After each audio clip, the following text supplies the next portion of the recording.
ನಮಸ್ಕಾರ ವೀಕ್ಷಕರೇ, ಜಾಮಿಟ್ರಿ ಬಾಕ್ಸ್ಗೆ ನಿಮಗೆಲ್ಲರಿಗೂ ಸ್ವಾಗತ. ಭಗವಂತ ಮಹಾವಿಷ್ಣುವಿನ ದಶಾವತಾರಗಳಲ್ಲಿ 4ನೇ ಅವತಾರ ಶ್ರೀ ನರಸಿಂಹಸ್ವಾಮಿ ಅವತಾರ. ಭಕ್ತ ಪ್ರಹ್ಲಾದನನ್ನು ರಕ್ಷಣೆ ಮಾಡೋದಕ್ಕೆ ಮತ್ತು ಅಧರ್ಮವನ್ನು ಸಂಹರಿಸಲು ಭಗವಂತನು ನರಸಿಂಹ ಅವತಾರವನ್ನು ತಾಳಿದ ಕತೆ ನಮಗೆಲ್ಲ ಗೊತ್ತೇ ಇದೆ. ನಾವು ಇವತ್ತು ತೋರಿಸ್ತಾ ಇರೋ ಈ ದೇವಸ್ಥಾನಕ್ಕೂ ಭಗವಂತ ನರಸಿಂಹಸ್ವಾಮಿಯ ಅವತಾರಕ್ಕೂ ಒಂದು ಸಂಬಂಧ ಇದೆ. ಹಾಸನದ ಮಣ್ಣಿನಲ್ಲಿ ಹೆಜ್ಜೆ ಹಾಕಿದಾಗ ನಮಗೆ ಕಾಣಿಸೋ ಪ್ರತಿಯೊಂದು ಪುರಾತನ ದೇವಾಲಯವು ಒಂದೊಂದು ಕಥೆಯನ್ನು ಹೇಳುತ್ತೆ. ಕೆಲವು ಕಥೆಗಳು ಶಾಸನಗಳಲ್ಲಿ ದಾಖಲಾಗಿವೆ, ಮತ್ತೆ ಕೆಲವು ಕಥೆಗಳು ತಲೆತಲಾಂತರಗಳಿಂದ ಜನರ ಬಾಯಿಯಲ್ಲಿ ಸ್ಥಳೀಯ ಪರಂಪರೆಯಾಗಿ ಜೀವಂತವಾಗಿದೆ. ಇಂದು ನಾವು ಅಂತಹ ಒಂದು ಐತಿಹಾಸಿಕ ಸ್ಥಳದಲ್ಲಿರೋ ದೇವಾಲಯವನ್ನು ತೋರಿಸ್ತೀವಿ. ಅದೇ ಹಾಸನ ಜಿಲ್ಲೆಯ ಪುರಾತನ ಪ್ರದೇಶಗಳಲ್ಲಿ ಒಂದಾದ ಶಾಂತಿಗ್ರಾಮದ ಶ್ರೀ ವರದ ಯೋಗಭೋಗ ನರಸಿಂಹಸ್ವಾಮಿ ದೇವಾಲಯ. ಈ ಶಾಂತಿಗ್ರಾಮದ ಇತಿಹಾಸ ಏನು, ಇಲ್ಲಿನ ದೇವಾಲಯಗಳು ಎಷ್ಟು ಪುರಾತನ, ಶ್ರೀ ವರದ ಯೋಗಭೋಗ ನರಸಿಂಹಸ್ವಾಮಿಯ ಇತಿಹಾಸವೇನು ಮತ್ತು ಹೊಯ್ಸಳರ ರಾಣಿ ಶಾಂತಲಾದೇವಿಯೊಂದಿಗೆ ಈ ಪ್ರದೇಶಕ್ಕೆ ಇರುವ ಸಂಬಂಧ ಏನು, ಬನ್ನಿ ತಿಳ್ಕೊಳ್ಳೋಣ. ಹಾಸನದಿಂದ ಸುಮಾರು 14ರಿಂದ 15 ಕಿಲೋಮೀಟರ್ ದೂರದಲ್ಲಿರುವ ಶಾಂತಿಗ್ರಾಮ ಇಂದು ಒಂದು ಸಾಮಾನ್ಯ ಊರಾಗಿ ಕಾಣಬಹುದು. ಆದರೆ ಇಲ್ಲಿನ ಪುರಾತನ ದೇವಾಲಯಗಳು ಮತ್ತು ಅವುಗಳ ಶಿಲ್ಪಗಳನ್ನು ನೋಡಿದಾಗ ಶತಮಾನಗಳ ಹಿಂದೆ ಧಾರ್ಮಿಕ ಮತ್ತು ಸಾಂಸ್ಕೃತಿಕ ಚಟುವಟಿಕೆಗಳ ಕೇಂದ್ರವಾಗಿತ್ತು ಅಂತ ತಿಳಿಯುತ್ತೆ. ಒಂದು ಊರಿನ ಇತಿಹಾಸವನ್ನು ತಿಳಿಯಲು ಇಲ್ಲಿನ ದೇವಾಲಯಗಳು ಬಹಳ ಮುಖ್ಯ. ಈ ಪ್ರದೇಶದಲ್ಲಿ ಚೋಳರು ಮತ್ತು ಹೊಯ್ಸಳರ ಕಾಲಘಟ್ಟದ ವಾಸ್ತುಶಿಲ್ಪದ ಪ್ರಭಾವವನ್ನು ಕಾಣಬಹುದು. ಕರ್ನಾಟಕದ ಮಧ್ಯಕಾಲೀನ ಇತಿಹಾಸದಲ್ಲಿ ಹೊಯ್ಸಳರು ದೇವಾಲಯ ನಿರ್ಮಾಣ ಮತ್ತು ಶಿಲ್ಪಕಲೆಗೆ ನೀಡಿದ ಕೊಡುಗೆ ಅಪಾರ. ಕಲ್ಲಿನಲ್ಲಿ ಜೀವ ತುಂಬಿದಂತೆ ಕಾಣುವ ಶಿಲ್ಪಗಳು, ಸೂಕ್ಷ್ಮವಾದ ಕೆತ್ತನೆಗಳು, ಮಂಟಪಗಳ ವಿನ್ಯಾಸ ಇವೆಲ್ಲವೂ ಅಂದಿನ ಶಿಲ್ಪಿಗಳ ಅಪೂರ್ವ ಪ್ರತಿಭೆಯನ್ನು ತೋರಿಸುತ್ತೆ. ಈ ಪ್ರದೇಶವು ಹೊಯ್ಸಳ ರಾಣಿ ಶಾಂತಲಾದೇವಿಯೊಂದಿಗೆ ಸಂಬಂಧ ಹೊಂದಿದೆ ಅಂತ ಹೇಳಲಾಗುತ್ತೆ. ರಾಣಿ ಶಾಂತಲಾದೇವಿ ಹೊಯ್ಸಳ ದೊರೆ ವಿಷ್ಣುವರ್ಧನನ ಪತ್ನಿ. ಅವರ ಹೆಸರಿನಿಂದಲೇ ಈ ಪ್ರದೇಶಕ್ಕೆ ಶಾಂತಿಗ್ರಾಮ ಎಂಬ ಹೆಸರು ಬಂದಿದೆ ಅಂತ ಹೇಳಲಾಗುತ್ತೆ. ಇನ್ನು ಶಾಂತಿಗ್ರಾಮದ ಪ್ರಸಿದ್ಧ ಶ್ರೀ ವರದ ಯೋಗಭೋಗ ನರಸಿಂಹಸ್ವಾಮಿ ದೇವಸ್ಥಾನ. ಈ ದೇವಾಲಯದಲ್ಲಿ ಶ್ರೀ ನರಸಿಂಹಸ್ವಾಮಿಯು ವಿಶಿಷ್ಟವಾದ ಯೋಗ ರೂಪದಲ್ಲಿ ದರ್ಶನವನ್ನು ನೀಡುತ್ತಾರೆ. ಯೋಗ ಎಂದರೆ ಏಕಾಗ್ರತೆ, ಶಾಂತಿ ಮತ್ತು ಆತ್ಮ ಸಾಧನೆ. ಭೋಗ ಎಂದರೆ ಜೀವನದ ಸುಖ, ಸಮೃದ್ಧಿ ಮತ್ತು ಅನುಗ್ರಹ. ಹೀಗಾಗಿ ಯೋಗಭೋಗ ನರಸಿಂಹಸ್ವಾಮಿ ಎಂಬ ಹೆಸರು ಭಕ್ತಿಯ ದೃಷ್ಟಿಯಿಂದ ವಿಶೇಷವಾದ ಅರ್ಥವನ್ನು ಹೊಂದಿದೆ.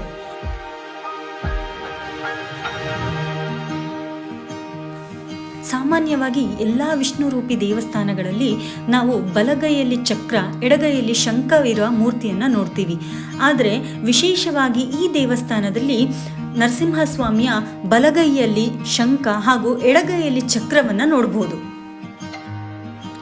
ನಿಮ್ಮ ಮನಸ್ಸಿನಲ್ಲಿ ಯಾವುದಾದ್ರೂ ಒಂದು ಆಸೆ ಇದ್ದು ಅಥವಾ ಜೀವನದಲ್ಲಿ ಕಷ್ಟ ಇದ್ದರೆ ಅದು ನೆರವೇರಬೇಕು ಅಂತಿದ್ದರೆ ಈ ನರಸಿಂಹಸ್ವಾಮಿಯ ಸನ್ನಿಧಿಯಲ್ಲಿ ಒಂದು ವಿಶೇಷ ಸಂಕಲ್ಪವನ್ನು ಮಾಡಿಕೊಂಡು 48 ದಿನಗಳ ಕಾಲ ಸ್ವಾಮಿಯ ದರ್ಶನ ಮಾಡಿ 48 ಪ್ರದಕ್ಷಿಣೆಯನ್ನು ಹಾಕಿ, ಸ್ವಾಮಿ ನನ್ನ ಸಂಕಲ್ಪ ನೆರವೇರಲಿ, ನನ್ನ ಕಷ್ಟಗಳು ದೂರವಾಗಲಿ ಅಂತ ಬೇಡ್ಕೊಂಡ್ರೆ ಸ್ವಾಮಿಯ ಅನುಗ್ರಹದಿಂದ ಇಷ್ಟಾರ್ಥಗಳು ನೆರವೇರುತ್ತೆ ಅನ್ನೋ ನಂಬಿಕೆ ಇದೆ.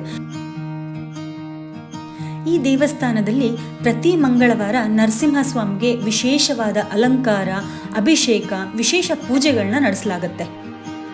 ನಾನಾ ವಿಧದಲ್ಲಿ ಅಭಿಷೇಕಗಳನ್ನು ಮಾಡಿ ಸ್ವಾಮಿಯನ್ನು ಸಂಪೂರ್ಣವಾಗಿ ಅಲಂಕಾರ ಮಾಡಿದಾಗ ಆ ಅಲಂಕಾರವನ್ನು ನೋಡೋದೇ ಒಂದು ಚಂದ. ಶಿವ ಅಭಿಷೇಕ ಪ್ರಿಯ, ವಿಷ್ಣು ಅಲಂಕಾರ ಪ್ರಿಯ ಅನ್ನೋ ಮಾತಿದೆ. ಹಾಗಾಗಿ ಭಗವಂತ ವಿಷ್ಣು ರೂಪದ ಎಲ್ಲ ದೇವಸ್ಥಾನಗಳಲ್ಲಿಯೂ ವಿಶೇಷವಾದ ಅಲಂಕಾರಗಳನ್ನು ಮಾಡಿಸಿರ್ತಾರೆ. ಈ ದೇವಸ್ಥಾನದಲ್ಲೂ ಕೂಡ ಪ್ರತಿ ಮಂಗಳವಾರ ವಿಶೇಷವಾಗಿ ನರಸಿಂಹಸ್ವಾಮಿಗೆ ಅರಿಶಿಣದ ಅಲಂಕಾರವನ್ನು ಮಾಡಲಾಗುತ್ತೆ.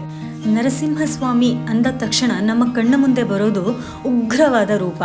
ಆದರೆ ಈ ದೇವಸ್ಥಾನದಲ್ಲಿ ಮಾತ್ರ ನರಸಿಂಹಸ್ವಾಮಿ ಶಾಂತವಾದ ಯೋಗ ರೂಪದಲ್ಲಿ ಕಾಣಿಸ್ತಾರೆ.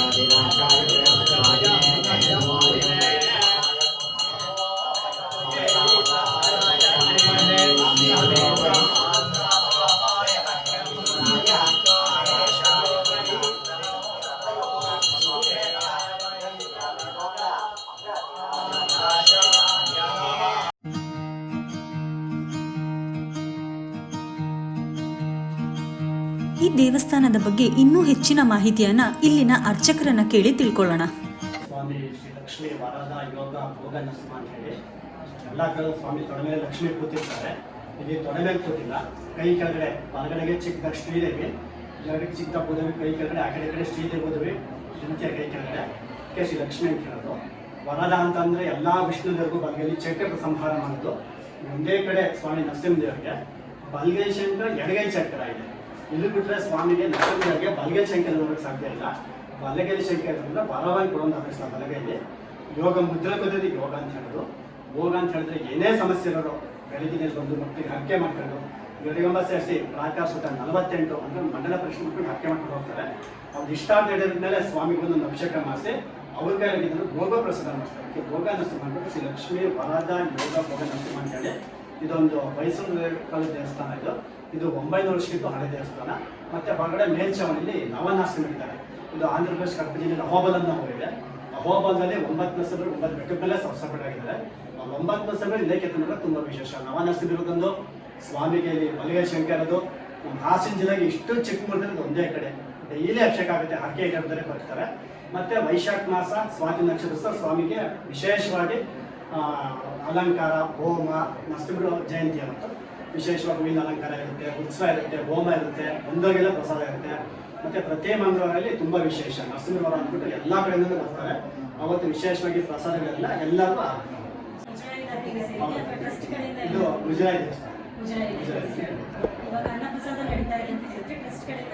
ಅಂತೇನಿಲ್ಲ. ಇಲ್ಲಿ ಭಕ್ತರಿಗೆಲ್ಲ ಬರ್ತಾರಲ್ಲ ಎಲ್ಲ ಸ್ವಲ್ಪ ಬರ್ತಾರೆ, ಎಲ್ಲ ನಡ್ಕೊಂಡು ಹೋಗ್ತಾರೆ. ಪ್ರತಿ ಮಂಗಳವಾರ ವಿಶೇಷ, ಪ್ರತಿ ಮಂಗಳವಾರ ಕಾಮನ್ ಅಂದ್ರೆ ಎಲ್ಲ ಸ್ವಾಮಿಗೆ ಪ್ರತಿ ದಿವಸ ವೈಕನಾಗ ಸಾಗಿನ ರೀತಿಯಾಗಿ ಪೂಜೆ ನಡೀತಾ ಇದೆ. ಪ್ರತಿ ದಿವಸ ಅಷ್ಟೇ ತಿರುಪತಿ ಬೆಟ್ಟದ ಮೇಲೆ ಏನು ಪೂಜೆ ನಡೆಯುತ್ತೆ ಅದೇ ರೀತಿಯಲ್ಲಿ ಪೂಜೆ ವೈಕನಾಗ ಸಾಗಮ ಪೂಜೆ ನಡೀತಾ ಇದೆ. ಹೆಚ್ಚು ಕಡಿಮೆ ಎಲ್ಲ ದೇವಸ್ಥಾನ ವೈಕನಾಗ ಸಾಗಮನೆ ಇರೋದು.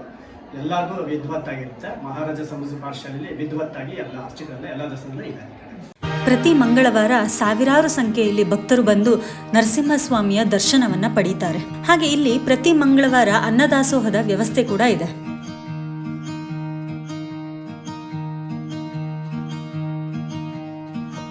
ಸಾವಿರಾರು ಸಂಖ್ಯೆಯಲ್ಲಿ ಭಕ್ತರು ಸೇರುವಂತಹ ದೇವಸ್ಥಾನಗಳಲ್ಲಿ ದೇವಸ್ಥಾನವನ್ನು ಕ್ಲೀನಾಗಿಡೋದು, ಶಿಸ್ತನ್ನು ಮೇಂಟೈನ್ ಮಾಡೋದು ತುಂಬ ದೊಡ್ಡ ಟಾಸ್ಕ್ ಆಗಿರುತ್ತೆ.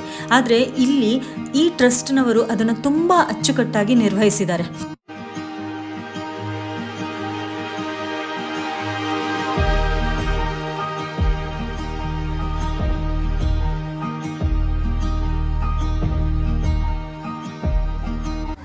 ಲಕ್ಷ್ಮೀ ಸಮೇತ ವರದ ಯೋಗ ಭೋಗ ನರಸಿಂಹಸ್ವಾಮಿ ದೇವಸ್ಥಾನದಲ್ಲಿ ಸಮಯದಲ್ಲಿ ಇದ್ದೀನಿ. ಇದು ತುಂಬ ಹಳೆಯ ದೇವಸ್ಥಾನ, 1000 ವರ್ಷದ ಕಾಲ ಆಯಿತು. ಸುಮಾರು ಹೊಯ್ಸಳ ಕಾಲದಲ್ಲಿ ಇದನ್ನು ಕಟ್ಟಿಸಿದ್ದು. 8 ಪ್ರದಕ್ಷಿಣೆ ಮಾಡಿದ್ರೆ ಅದರಿಂದ ನಮಗೆ ಇಷ್ಟಾರ್ಥ ಸಿದ್ಧಿ ಆಗುತ್ತೆ ಅಂತ ಇದೆ. ನಮಗೂ ತುಂಬ ಸಹಾಯ ಆಗಿದೆ. ನಮಗೆ ಹಿಂದೆ ನಾವು ಬಂದಿದ್ದೀವಿ, ಇಲ್ಲ ತುಂಬ ಸರಿ ಬಂದಿದ್ದೀವಿ ಇಲ್ಲಿಗೆ. ಇಲ್ಲಿ ತುಂಬ ಪ್ರಸಿದ್ಧಿ ಪಡೆದಿರೋ ದೇವಸ್ಥಾನ ಇದು. ಇಲ್ಲ ತಮ್ಮ ಇಷ್ಟ ಯಾರು ಬಂದರೂ ಅವರ ಇಷ್ಟಾರ್ಥ ಸಿದ್ಧಿಸುತ್ತೆ. ದೇವಸ್ಥಾನ ಹಾಸನದಿಂದ 18 ಕಿಲೋಮೀಟರ್ ದೂರದಲ್ಲಿದೆ. ಶಾಂತಿಗ್ರಾಮ ಅಂತ. ಇದು ಶ್ರೀ ವರದ ಯೋಗ ಭೋಗ ಲಕ್ಷ್ಮೀನರಸಿಂಹಸ್ವಾಮಿ ಅಂತ. ಇದನ್ನು 12ನೇ ಶತಮಾನದ ಹೊಯ್ಸಳ ದೊರೆ ವೀರಬಲ್ಲಾಳ ಅನ್ನೋದನ್ನು ಕಟ್ಟಿಸಿರೋದು. ಈ ಸ್ವಾಮಿಗೆ ವಿಶೇಷ ಏನು ಅಂತಂದರೆ ಬಲಗೈನಲ್ಲಿ ಚಕ್ರ ಇಟ್ಟಿದ್ದಾರೆ, ಎಡಗೈನಲ್ಲಿ ಶಂಕು. ಒಂದು ದಿವಸಕ್ಕೆ 48 ಪ್ರದಕ್ಷಿಣೆ ಆಗಬೇಕು. 48 ದಿವಸ ಹಾಕಬೇಕು. 48 ದಿವಸದಲ್ಲಿ ನಮ್ಮ ಸಂಕಲ್ಪ ನಾವೇನು ಮಾಡ್ಕೊಂಡಿರ್ತೀವೋ ಅದು ಆದಷ್ಟು ನೆರವೇರುತ್ತೆ ಅನ್ನೋ ಪ್ರತೀಕ. ಕಾಶಿಯಿಂದ ಬಂದಂಥ ಅಚಲ ಪ್ರಕಾಶ ಮಹಾಮಂತ್ರಿಗಳು ಈ ದೇವರ ಪ್ರತಿಷ್ಠಾಪನೆ ಮಾಡಿದ್ರು ಅಂತ ಉಲ್ಲೇಖ ಇದೆ. ಈ ಶಾಂತಿ ಗ್ರಾಮಕ್ಕೆ ಬಹಳ ಹಿಂದೆ ಇದಕ್ಕೆ ಗೃಹಗ್ರಹ ಅಂತ ಹೇಳ್ಬಿಟ್ಟು ಹೆಸರಿತ್ತು. ಆಮೇಲೆ ಇದನ್ನು ಶಾಂತಳಾದೇವಿ ಈ ದೇವಸ್ಥಾನ ಎಲ್ಲ ರಿನಿವೇಷನ್ ಮಾಡಿಸಿ ಮತ್ತು ಕೆರೆ ಕಟ್ಟಿಸಿ ಮತ್ತು ಪೇಟೆ ಬೀದಿಗಳು ಇದನ್ನೆಲ್ಲ ಮಾಡಿಸಿದ ಮೇಲೆ ಇದಕ್ಕೆ ಶಾಂತಿ ಗ್ರಾಮ ಅಂತ ಹೆಸರಾಯಿತು. ಈ ನರಸಿಂಹ ದೇವಾಲಯದಲ್ಲಿ ಒಟ್ಟು 3 ಶಾಸನಗಳಿದೆ. ಈ ಶಾಸನಗಳ ಪೈಕಿ ಒಂದು ಇದರಲ್ಲಿ ಈ ನರಸಿಂಹ ಲಕ್ಷ್ಮೀ ವರದ ಯೋಗ ಭೋಗ ನರಸಿಂಹ ಅಂತ ಹೇಳ್ಬಿಟ್ಟು ಈ ದೇವಸ್ಥಾನಕ್ಕೆ ಬಂದವರೆಲ್ಲ ಸಾಮಾನ್ಯವಾಗಿ 48 ಪ್ರದಕ್ಷಿಣೆ ಮಾಡ್ತಾರೆ. 48 ದಿವಸ ಹಾಗೆ ಮಾಡಿದ್ರೆ ಅವ್ರ ಕೆಲಸ ಆಗುತ್ತೆ ಅಂತ ಹೇಳ್ಬಿಟ್ಟು, ಅವ್ರು ಅಂದ್ಕೊಂಡಿದ್ದ ಕೆಲಸ ಆಗುತ್ತೆ ಅಂತ ಹೇಳ್ಬಿಟ್ಟು ಇದರಲ್ಲಿ ಉಲ್ಲೇಖ ಇದೆ. ಈ ದೇವಾಲಯದ ಪ್ರಮುಖ ಆಕರ್ಷಣೆಗಳಲ್ಲಿ ಒಂದು ಮಂಟಪದ ಮೇಲ್ಛಾವಣಿಯಲ್ಲಿ ಕಂಡುಬರುವ ನವನರಸಿಂಹರ ಕೆತ್ತನೆ. ಒಂದೇ ವಿನ್ಯಾಸದಲ್ಲಿ ನರಸಿಂಹಸ್ವಾಮಿಯ ವಿವಿಧ ರೂಪಗಳನ್ನು ತೋರಿಸುವ ಈ ಕೆತ್ತನೆ ನಿಜಕ್ಕೂ ಗಮನ ಸೆಳೆಯುತ್ತೆ.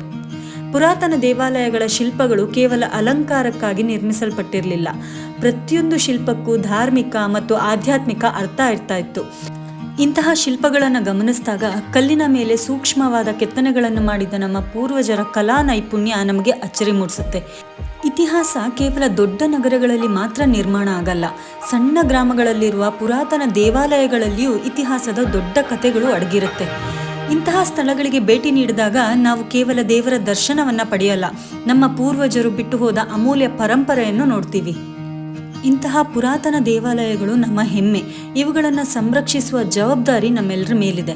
ದೇವಾಲಯದ ಶಿಲ್ಪಗಳನ್ನು ಹಾನಿಗೊಳಿಸದೆ ಪರಿಸರವನ್ನು ಸ್ವಚ್ಛವಾಗಿಟ್ಕೊಂಡು ಪುರಾತನ ಕಟ್ಟಡಗಳ ಮಹತ್ವವನ್ನು ಅರಿತು ಮುಂದಿನ ಪೀಳಿಗೆಗೂ ಈ ಇತಿಹಾಸವನ್ನು ಪರಿಚಯಿಸುವುದು ನಮ್ಮ ಕರ್ತವ್ಯ. ಯಾಕಂದರೆ ಇಂದು ನಾವು ಸಂರಕ್ಷಿಸುವ ಒಂದು ಕಲ್ಲಿನ ಶಿಲ್ಪ ನಾಳೆ ನಮ್ಮ ಮಕ್ಕಳಿಗೆ 1000 ವರ್ಷಗಳ ಹಿಂದಿನ ಕಥೆಯನ್ನು ಹೇಳ್ಬೋದು. ಭಗವಂತ ನರಸಿಂಹಸ್ವಾಮಿಯ ಆಶೀರ್ವಾದ ನಿಮ್ಮೆಲ್ಲರ ಮೇಲೆ ಸದಾಕಾಲ ಇರಲಿ. ನಮ್ಮ ಇತಿಹಾಸವನ್ನು ತಿಳ್ಕೊಳ್ಳೋಣ, ನಮ್ಮ ಸಂಸ್ಕೃತಿಯನ್ನು ಗೌರವಿಸೋಣ ಅಂತ ಹೇಳ್ತಾ ಮುಂದಿನ ವಿಡಿಯೋದಲ್ಲಿ ಮತ್ತೆ ಸಿಗೋಣ. ಅಲ್ಲಿಯವರೆಗೂ ನಮಸ್ಕಾರ. ಶ್ರೀ ವರದಾ ಯೋಗ ಭೋಗ ನರಸಿಂಹಸ್ವಾಮಿಗೆ ಶರಣು.